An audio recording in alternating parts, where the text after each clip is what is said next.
오늘 우리에게 주시는 하나님 말씀은 요한복음 20장 17절입니다. 요한복음 20장 17절 말씀입니다.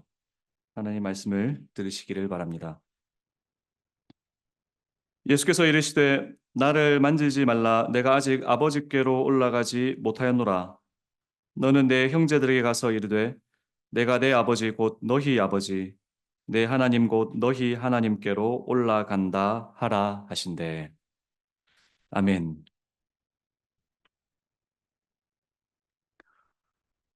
주 안에서 친애하는 광교 장로교회 성도 여러분, 이렇게 말씀으로 교제할 수 있도록 청해 주신 담임 목사님과 당회에 감사를 드립니다.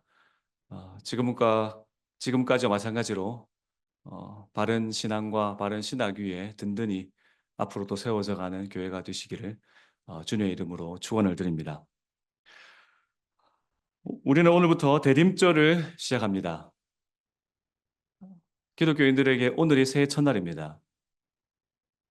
우리는 달력을 12개월의 달력을 살고 있습니다만 그 달력은 소위 이방인들과 우리가 함께 공용으로 쓰고 있는 달력에 불과합니다. 주님께서 출애굽한 이스라엘 백성들에게 새로운 달력을 주셨습니다. 그것이 이스라엘의 절기들이죠. 구원받은 자들은 세례 이후 같은 시간과 같은 공간에 살지만 우리는 이방인들과 같은 시간과 같은 공간이라 한다 하더라도 그 시간과 공간의 의미가 완전히 바뀌어 버렸습니다. 그러기에 우리의 선배들은 교회력을 만들어 우리가 살고 있는 이 시간 자체도 구원받은 자들로서 전혀 다른 시간을 산다는 것을 고백하기를 원했습니다. 비록 우리가 가지고 있는 세속 달력이 12월 31일이 마지막 날이지만 기독교인들에게는 어제가 마지막 날이었고 대림절 그리스도가 오시는 날을 기다리는 이 첫날이 새해 사실 첫날입니다. 대림절을 시작했습니다. 이제 12월 24일까지 그리스도가 하나님께서 오시는 그 날을 기다립니다. 어떻게 보면 역사적으로 첫 대림절을 겪었던 우리는 아닙니다. 그들은 초림을 기다렸습니다. 그러나 우리는 재림을 기다립니다. 그럼에도 불구하고 초림과 재림이 겹쳐 있기에 우리에게는 대림절을 지나면서 초림도 기억하고 재림도 대망하는 것이죠. 성탄절 전날까지 주님의 오심을 대망하는 이 기간에 다들 분주해지기 시작했습니다. 선물도 준비해야 되고 크리스마스 트리도 장식을 해야 합니다. 교회도 예전만 하지 못합니다만 그래도 성탄절을 준비하기 위해 다양한 행사를 준비하느라 분주해하고 있습니다. 그러나 정작 대림절이 기다리고 성탄절이 가리키는 단 하나의 신비를 사람들은 그리고 우리 그리스도인들도 쉬이 잊어버립니다.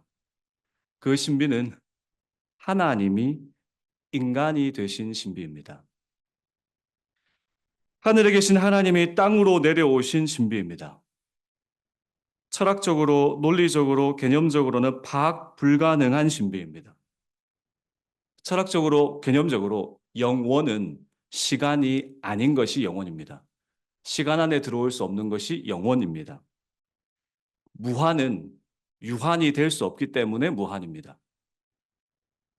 영원과 무한은 철학적으로나 논리적으로나 개념적으로 결코 시간이 될 수 없고 유한이 될 수 없습니다.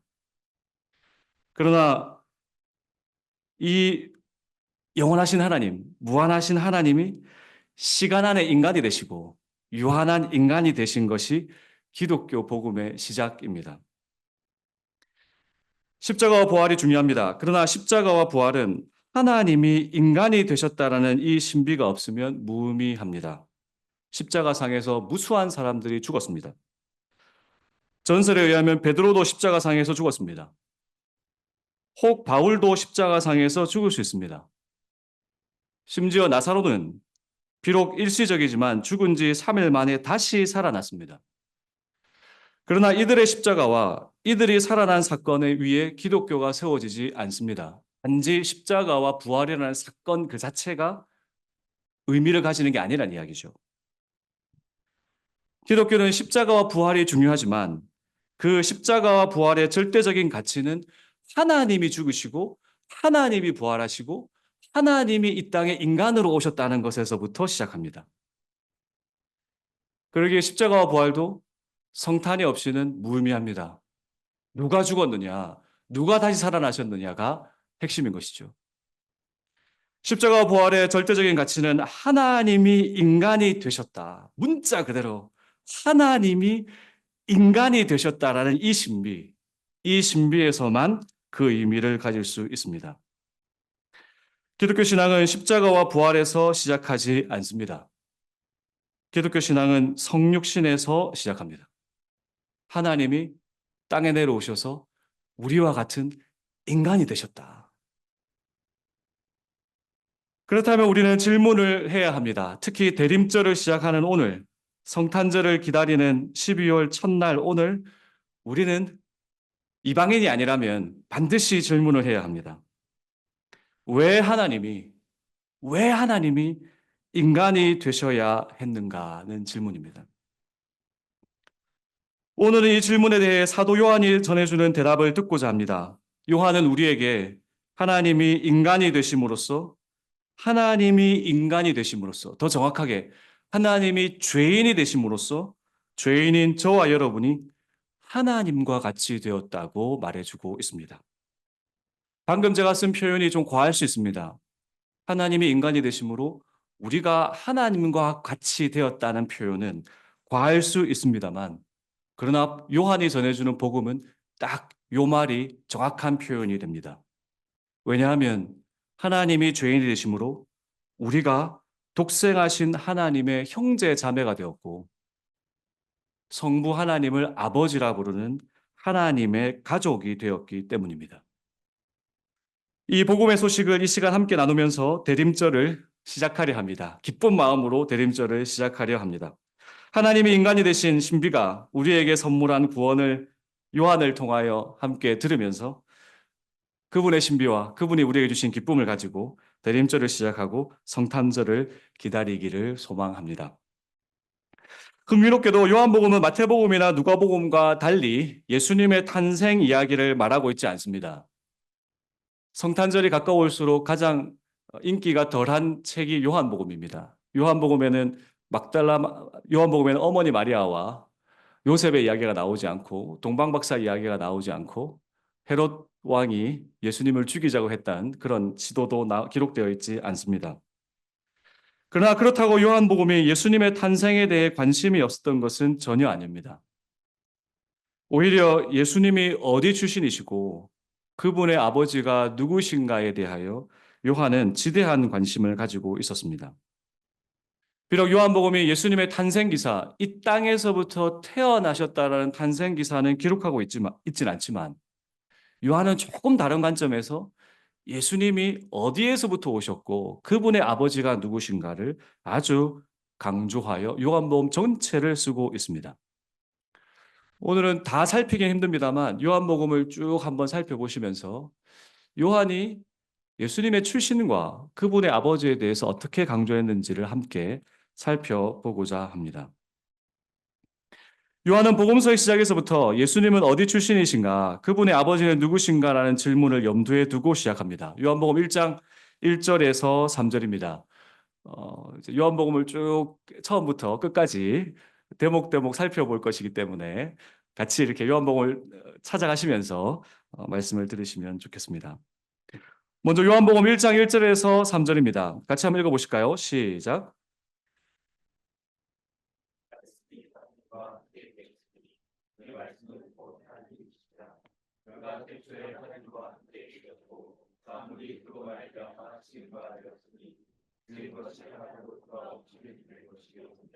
예.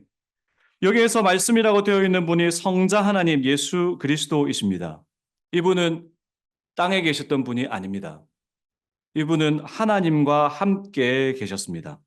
그러면서 11절, 제가 개역 개정을 가져왔기 때문에 양해해 주시기를 바랍니다. 11절, 자기 땅에 오매 자기 백성이 영접하지 아니하였으나 그분은 자기 땅으로 오셨습니다.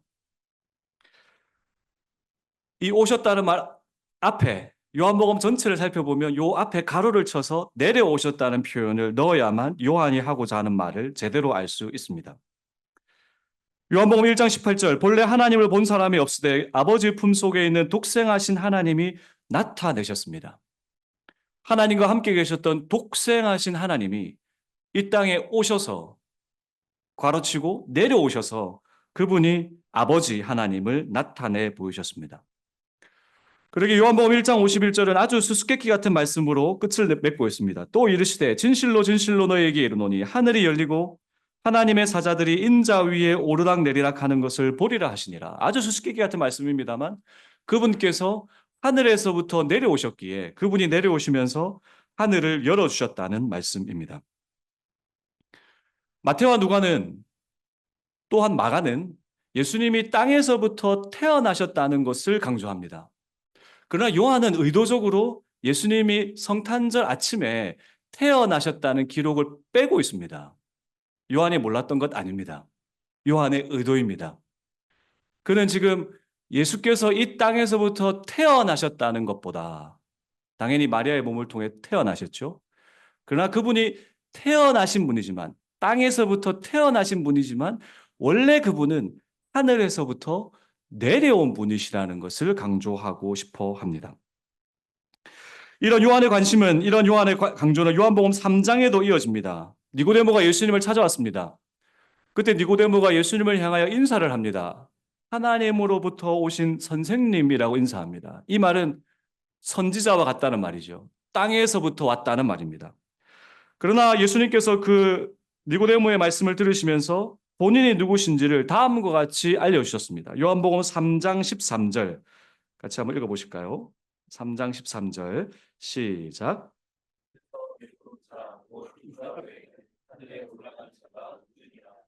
예, 니고데모가 하나님으로부터 오신 선생님이라고 인사하자 예수님께서 본인을 가리켜 하늘에서부터 내려온 인자다라고 말합니다. 마태, 마가, 누가가 기록하고 있지 않는 본문입니다. 요한은 의도적입니다. 예수님이 자기 자신을 하늘에서부터 내려왔다. 땅에서 태어난 자가 아니라 하늘에서부터 내려왔다는 것을 강조하고자 합니다. 이 강조는 세례 요한과의 강조에서 더욱더 뚜렷하게 드러납니다. 예수님께서 그 다음 장면에 세례 요한과 본인을 비교하시면서 다음과 같이 말씀하셨습니다. 3장 31절과 34절을 제가 읽겠습니다. 위로부터 오시는 이는 만물 위에 계시고 땅에서 난 이는 땅에 속하여 땅에 속한 것을 말하느니라. 하늘로부터 오시는 이는 만물 위에 계시나니 하나님이 보내신 이는 하나님의 말씀을 하나니 이는 하나님이 성령을 한량없이 주심이니라.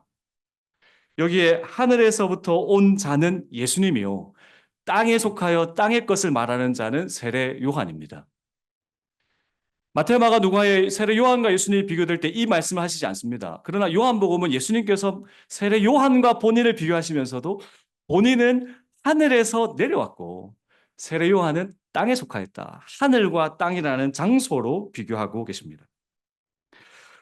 요한복음 6장에서는 더 흥미롭습니다. 요한복음 6장을 가시면 예수님이 하늘로부터 오신 분이심을 아주 흥미롭게 요한이 또 소개하고 있습니다. 요한복음 6장의 사복음서 전체에 공통으로 기록되어 있는 단 하나의 기적이 기록되어져 있습니다. 예수님께서 많은 기적을 행하셨지만 마태, 마가, 누가, 요한은 본인들의 편지를 받는 사람들에게 강조하고 싶은 것들을 추려서 적었습니다. 그런데 단 하나의 기적만큼은 이 네 복음서가 모두 다 기록하고 있는데 그게 오병이어입니다. 그래서 오병이어 사건을 잘 살펴보면 마태와 마가와 누가와 요한이 예수님에 관하여 어떤 측면을 강조하고 싶었는지를 알 수 있습니다. 예를 들면 누가는 오병이어 사건을 헤롯이 예수님을 찾는다라는 기록을 하고 난 다음에 오병이어 사건을 위치시켰습니다. 의도가 있습니다. 누가의 강조가 있습니다. 그리고 나서 예수님께서 베드로로 하여금 나는 죽으러 가기 때문에 너희는 나와 함께 죽음의 길을 떠나는 것이다 라고 그들에게 제자도를 알려주는 장면으로 넘어갑니다. 아주 정치적인 함의가 있는 대목인 것입니다. 헤롯이 예수님을 찾는데 예수님은 오병이어로 사람을 먹이셨습니다. 오병이어로 몇 명을 먹이셨습니까? 남자면 5천 명을 먹이시죠. 그러면 남녀 노소를 다 포함한다면 적어도 10,000명 이상일 것입니다. 그 당시 예루살렘의 학자들마다 이야기가 다릅니다만 예루살렘의 인구가 20만 이쪽 저쪽입니다. 20만 이쪽 저쪽인 예루살렘 도시 바깥에서 최소 10,000명 이상을 보리떡 5개와 물고기 2마리로 먹였습니다. 이건 정치적인 사건입니다. 먹이는 자가 권력자죠. 헤롯이 예수님을 찾습니다. 예수가 누구냐? 헤롯에 대한 예수님에 대한 정치적인 소문이 헤롯에게까지 들린 것이죠. 그리고 나서 누가는 오병이어 사건을 기록하고 그분이 어떤 정치적 영향력이 있었는지를 보여주면서 그 다음 장면에 나는 죽으러 간다. 나는 세상 정치자가 아니다. 베드로에게 본인을 따라오라고 말씀하십니다. 상당히 의도 있는 배치입니다.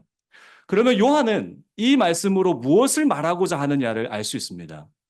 요한은 오병이어를 기록하고 나서 다음과 같이 예수님께서 말씀하신 것으로 기록하고 있습니다. 이건 요한만 기록하고 있습니다. 요한복음 6장 33절에서 35절입니다. 같이 한번 읽어보실까요? 시작.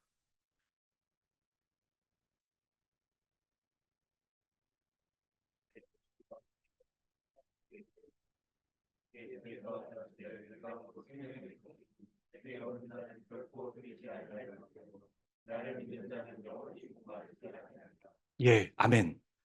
여기에 예수께서 이르시되 나는 생명의 떡이다라고 하시면서 그 떡은 하늘에서 내려온다라고 말씀하셨습니다.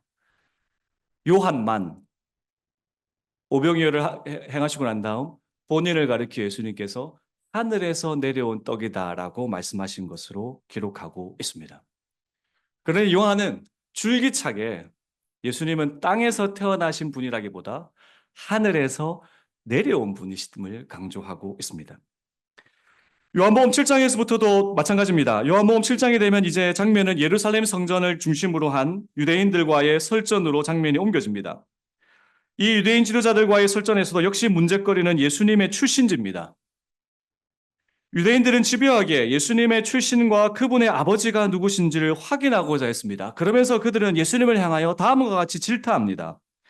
요한복음 6장 42절 이르되 이는 요셉의 아들 예수가 아니냐 그 부모를 우리가 아는데 자기가 지금 어찌하여 하늘에서 내려왔다고 하느냐. 예수님께서 계속하여 본인은 하늘에서 내려왔다고 했기 때문에 유대 지도자들이 계속하여 질타하면서 질문하는 것은 너는 왜 하늘에서 내려왔다 하느냐. 너의 출신이 나사렛임을 베들레헴에 태어나서 나사렛 출신임을 우리가 아는데 왜 너는 하늘에서 내려왔다고 하느냐. 줄기차게 요한은 예수님께서 본인을 하늘에서 내려온 분이라고 가르치신 것으로 쓰고 있는 것이죠. 7장 27절도 마찬가지입니다. 7장 27절 그러나 우리는 이 사람이 어디에서 왔는지 아노라. 하늘이 아니라 이 땅에서 왔고 나사렛에서 왔는지를 알지만 왜 그는 하늘에서 내려왔다고 하느냐라고 질타하고 있습니다. 그때 예수님은 굽히지 아니하시고 7장 33절 예수께서 이르시되 내가 너희와 함께 조금 더 있다가 나를 보내신 이에게로 돌아가겠노라. 예수님은 굽히지 않으십니다. 끝까지 하늘에서 내려왔기에 나는 하늘로 돌아가겠다. 예수님은 모든 공생애를 마무리하시면서도 아주 분명하게 하늘로부터 오신 분이심을, 하늘의 아버지로부터 오신 분이심을 강조하셨습니다. 요한복음은 십자가로 끝나지 않습니다. 요한복음은 십자가에도 중요성을 가지고 있지만 십자가 이후 부활 그리고 승천으로까지 이야기를 이어가고 있습니다. 십자가 앞에 두시고 예수님께서 요한복음 16장 28절에 이렇게 말씀하십니다. 요한복음 16장 28절입니다. 내가 아버지에게서 나와 세상에 왔고 다시 세상을 떠나 아버지께로 가노라 하시니. 요한복음의 포커스는 십자가 너머에 있습니다. 그분이 하늘에서부터 내려오셨기 때문에 십자가와 부활을 거쳐 다시 하늘로 복귀하시는 것이 요한복음에는 목표입니다. 십자가에 죽고 부활하신 후에도 예수님은 본인이 하늘에서부터 오신 분이기에 하늘로 돌아가셔야 함을 강조하셨습니다. 오늘 읽으신 본문 요한복음 20장 17절입니다. 요한복음 20장 17절 다시 한번 같이 한번 읽어보실까요? 시작. 예수께서 이르시되 나를 만지지 말라. 내가 아직 아버지께로 올라가지 못하였노라.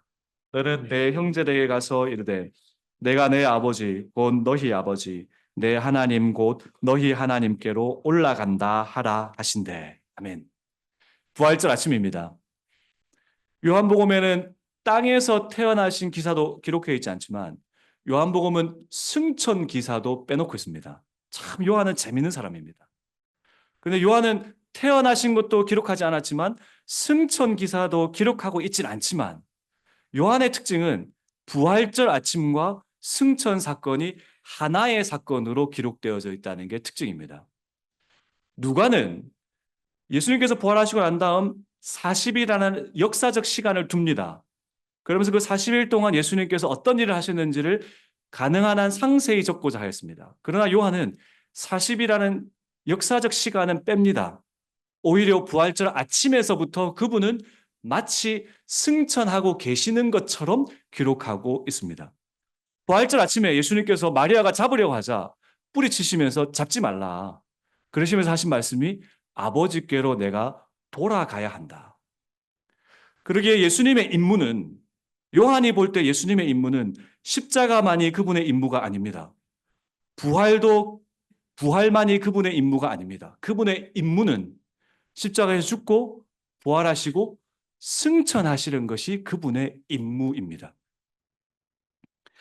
이렇게 요한복음은 요한복음 1장에서부터 요한복음 끝까지 예수님의 출신과 그분의 아버지가 누구신지를 알려주고 있습니다. 그분의 아버지는 나사렛 혹은 베들레헴 출신 요셉이 아닙니다. 그분의 아버지는 하늘의 하나님이 그분의 아버지입니다. 예수님의 출신지는 땅이 아닙니다. 그분의 출신지는 하늘입니다. 하늘로부터 오신 하나님의 독생하신 하나님 아들, 그분이 누구신지를 요한은 가르쳐 주고 있습니다. 그렇다면 우리는 질문하게 됩니다. 왜 요한이 이렇게 예수님이 하늘로부터 오신 분이시며 그분의 아버지가 하늘에 계신 하나님이심을 왜 강조하는 것일까? 마태와 누가와 마가와는 달리 왜 요한은 이것을 강조해 주는 것일까? 라는 질문을 하게 됩니다. 이 질문에 대하여 예수님이 대답해 주셨습니다. 니고데모에게 하신 대답을 다시 한번 읽겠습니다. 요한복음 3장 13절 제가 읽어드리겠습니다.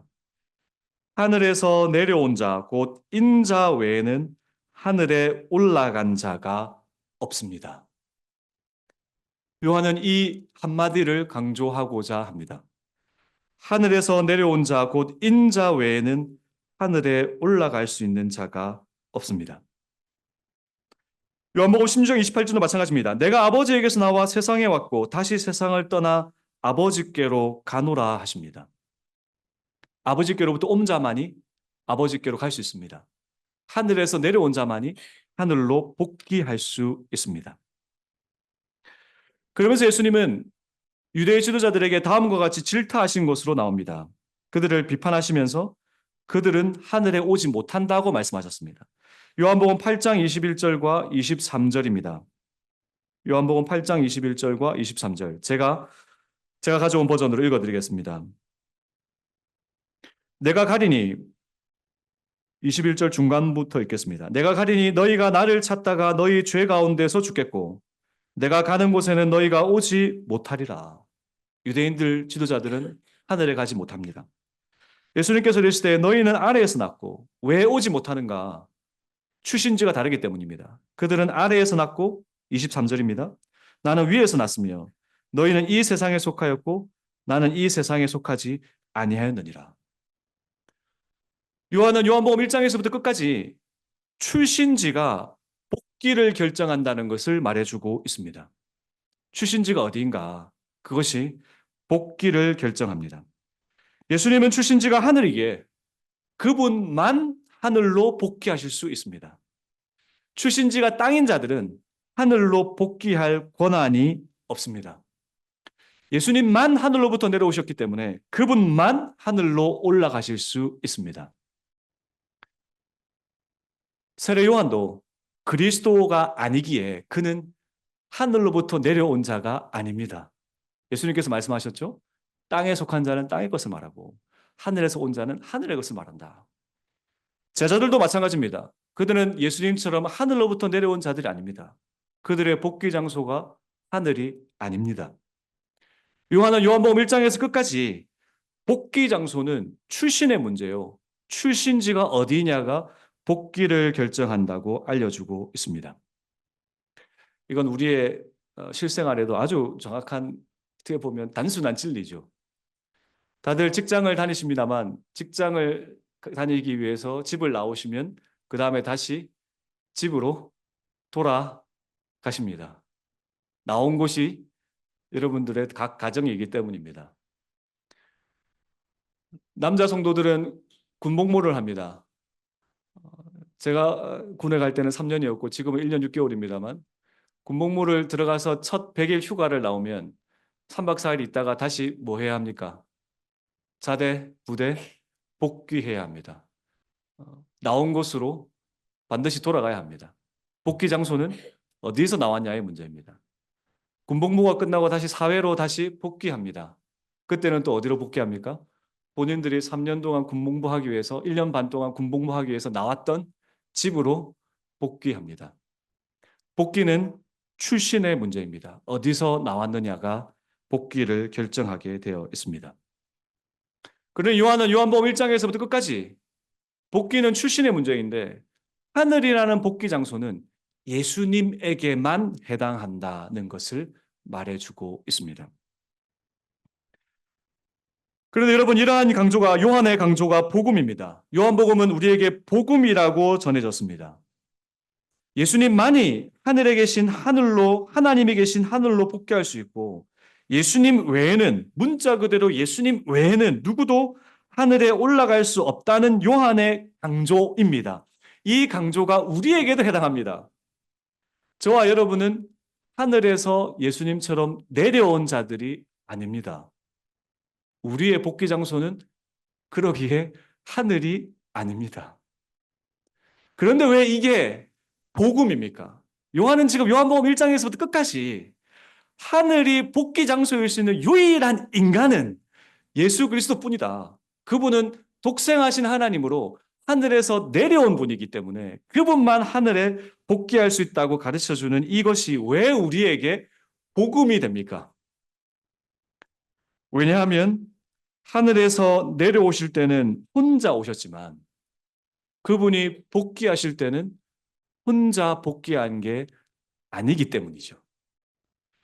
복귀 장소는, 원래 복귀 장소는 그분만 가질 수 있는 곳입니다. 그러나 그분은 하늘에서 내려오셨지만 그분이 복귀하시면서는 혼자 올라가시는 게 마땅한데 그분이 복귀하시면서 혼자 올라가지 않으셨습니다. 저와 여러분의 복귀 장소를 바꾸어 주시면서 저와 여러분을 데리고 올라가 주셨습니다. 그게 오늘 요한복음 20장 17절, 오늘 요절 말씀에 압축적으로 기록되어져 있습니다. 예수님께서 하신 말씀을 다시 읽겠습니다. 예수께서 이르시되 나를 만지지 말라. 내가 아직 아버지께로 올라가지 못하였노라. 너는 내 형제들이 가서 이르되 내가 내 아버지 곧 너희 아버지 내 하나님 곧 너희 하나님께로 올라간다 하라 하신대. 부활절 아침이죠. 승천하고 계신 예수님입니다. 이분께서 말씀하시길 내 아버지께로 간다. 그런데 그 아버지가 이제 누구의 아버지가 되었습니까?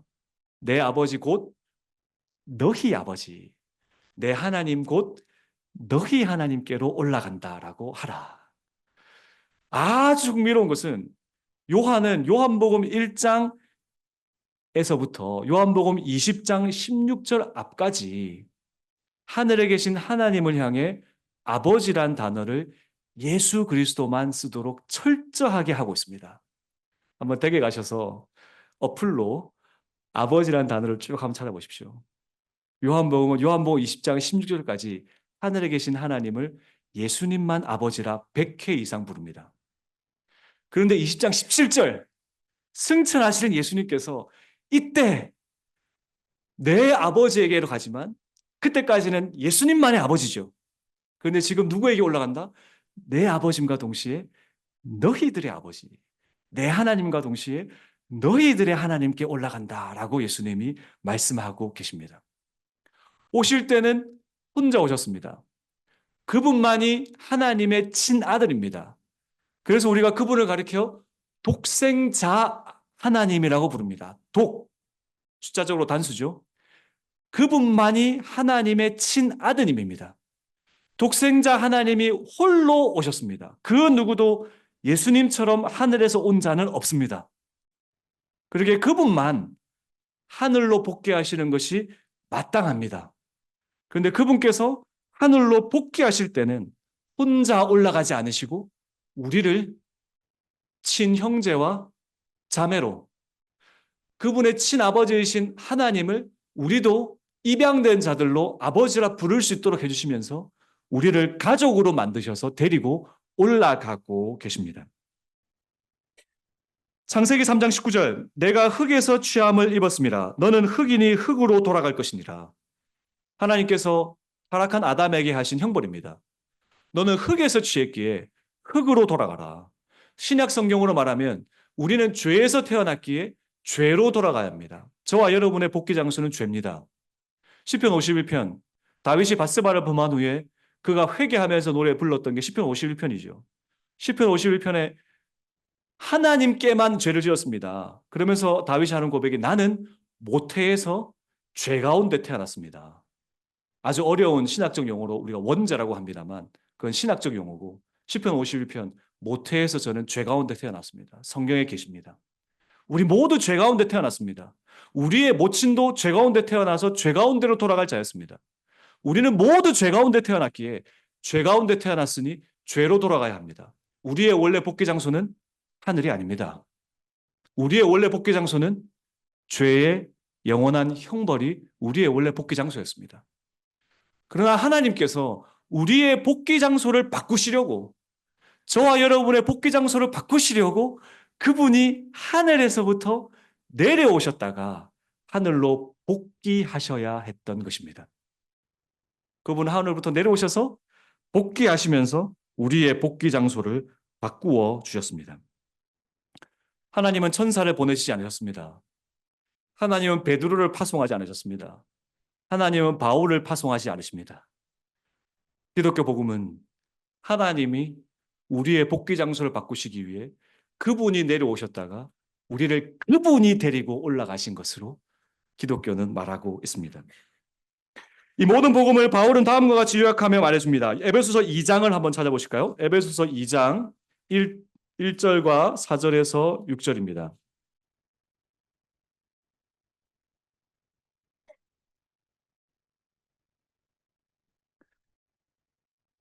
에베소서 2장 1절, 너희의 허물과 죄로 죽었던 너희를 살리셨도다.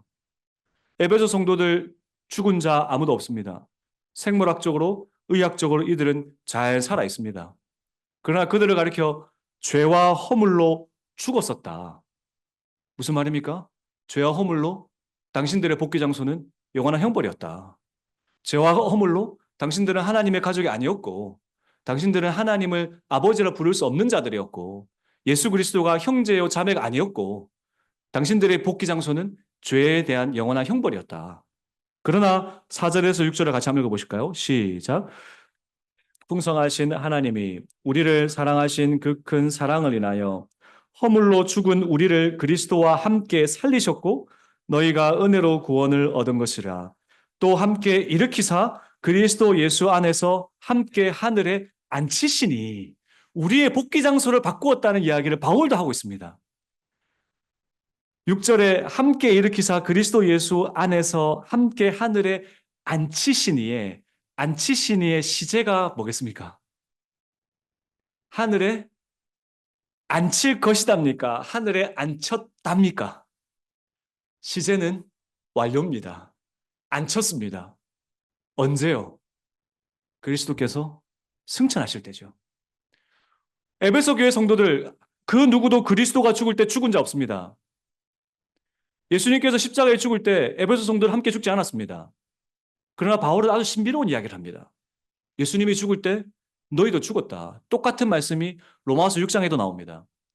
로마서 6장에 로마서를 받는 성도들 아무도 예수님과 함께 죽은 자 없습니다. 생물학적으로 죽은 자 없습니다. 의학적으로 죽은 자 없습니다. 그러나 바울은 아주 신비로운 이야기를 합니다. 그리스도와 함께 너희가 죄에 대하여 죽었다. 죽었었다. 그리스도가 부활할 때 너희도 다시 살아났다.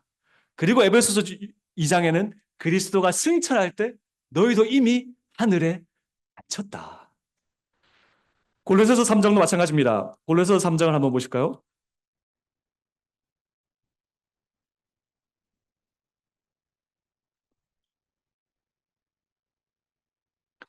골로새서 3장 1절에서 3절까지 말씀을 같이 한번 읽어보시겠습니다. 시작.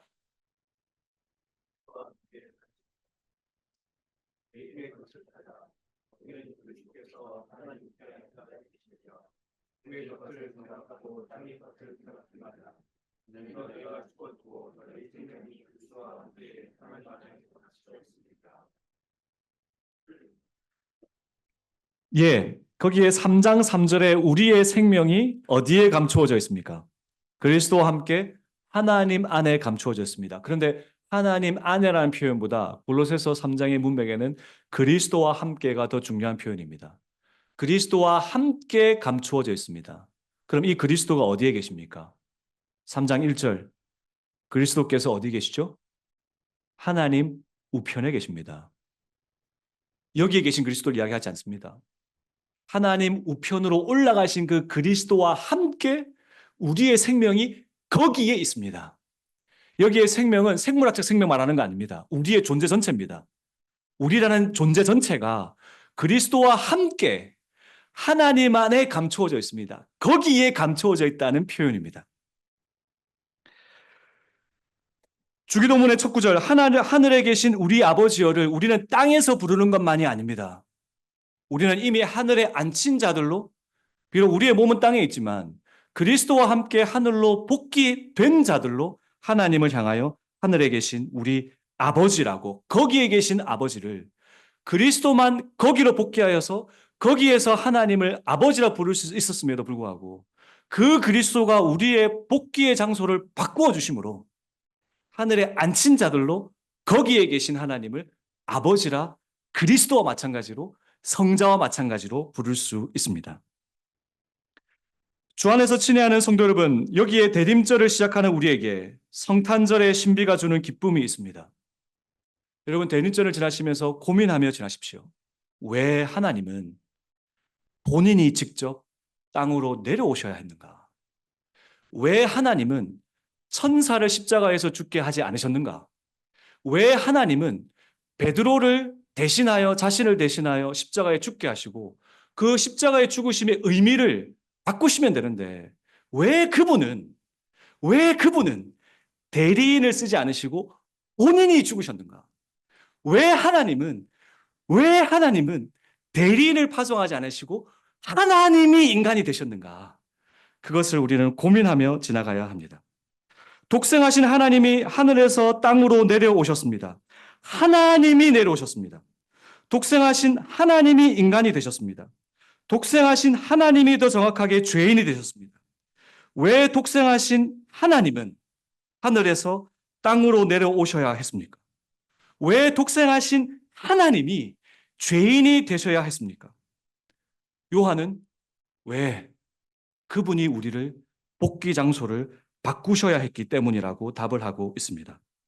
저와 여러분을 독생하신 하나님의 형제와 자매로 성부 하나님을 아버지라 부르는 하나님의 자녀로 만드시기 위해, 우리의 복귀 장소를 하늘로 바꾸시기 위해 그분이 직접 이 땅에 내려오셔야 했습니다. 이 신비를 통해 우리는 우리의 죄가 얼마나 큰지를 먼저 깨닫습니다. 저와 여러분의 죄는 천사가 대신 질 수 있는 죄가 아닙니다. 저와 여러분의 죄는 베드로와 바울이 가리키는 교리로 해결될 수 있는 죄의 크기가 아닙니다. 저와 여러분의 죄는 칭의가 뭐냐, 성화가 뭐냐를 이해하는 것으로 해결될 수 있는 죄의 크기가 아닙니다. 저와 여러분의 죄는 하나님이 죄인이 되셔야만 하는 정도의 크기입니다. 우리는 이 대림절을 지나며 우리의 죄가 얼마나 큰지를 깨달아야 합니다. 이 죄는 천사가 해결할 수 없습니다. 이 죄는 아브라함도 해결할 수 없고 모세도 해결할 수 없고 다윗도 베드로도 바울도 해결할 수 없습니다. 우리의 죄의 크기는 하나님께서, 그분께서 죄인이 되셔야만 하는 정도의 크기입니다.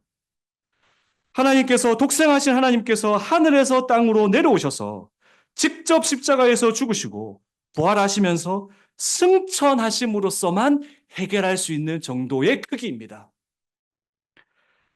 또한 우리는 이 신비를 통해 우리의 구원이 얼마나 확실한지도 깨닫습니다. 이토록 큰 죄를, 이토록 신비로운 방법으로 하나님이 해결하셨습니다. 이 땅에 오신 분은 하나님이십니다. 천사에게 맡기지 않으셨습니다. 베드로와 요한에게 맡기시지 않습니다. 바울에게 맡기시지 않습니다. 죄가 너무나 크기에 하나님이 도맡으셔야 합니다. 이 땅에 오신 하나님께서 십자가에서 죽고 부활하시면서 승천하셔야만, 그래서 우리를 데리고 하늘로 복귀하셔야만 해결을 될 수 있는 것이 우리의 죄였습니다. 그러기에 그분께서 직접 오셔서 아브라함과 모세와 다윗과 베드로와 바울에게 일임하지 않으시고 하나님이 직접 오셔서 우리의 죄를 해결하시면서 우리를 하늘로 앉혀주셨습니다. 그러기에 저와 여러분의 구원은 확실합니다. 사람이 한 것이 아니고 하나님이 직접 하신 일이기 때문입니다. 이 모든 신비를 들으셨으니 이제 크게 기뻐하시기를 바랍니다. 우리는 죄인이지만 우리는 하늘에 이미 있습니다. 하나님이 이 땅에 내려오신 것을 번복하지 마시기를 바랍니다. 하나님이 아닌 마치 다른 존재가 오신 것처럼 오해하지 마시기를 바랍니다. 하나님 그분이 오셨다가 그분이 우리를 데리고 올라가 주셨습니다. 우리는 죄인이지만, 우리는 땅에서 태어났지만 우리의 복귀 장소가 하나님에 의하여 바뀌었습니다. 우리는 죄인이지만 독생하신 하나님의 형제와 자매가 되었습니다. 예수님께서 내 형제들이라고 부르십니다. 우리는 예수님의 독생하신 하나님의 형제 자매입니다. 우리는 죄인이지만 독생하신 하나님만이 아버지라 부를 수 있는 성부 하나님이 우리의 아버지가 되셨습니다. 제가 설교를 시작하면서 하나님이 이 땅에 내려오신 이유는 우리를 하나님처럼 바꾸시기 위한 것이라고 말씀드렸습니다. 과한 표현이 아닙니다. 저와 여러분은 존재가 바뀌었습니다. 우리의 형제는 독생하신 하나님이 우리의 형제요, 우리의 아버지는 성부 하나님이 우리의 아버지가 되셨습니다. 이 모든 것을 독생하신 하나님, 그분께서 이루셨습니다. 우리의 맞이가 되시기 위해 땅에 오셨다가 우리를 데리고 복귀하신 독생자 하나님을 기뻐하시기를 바랍니다. 이제 우리가 성찬을 먹습니다. 성찬을 먹는 것은 무엇을 의미합니까?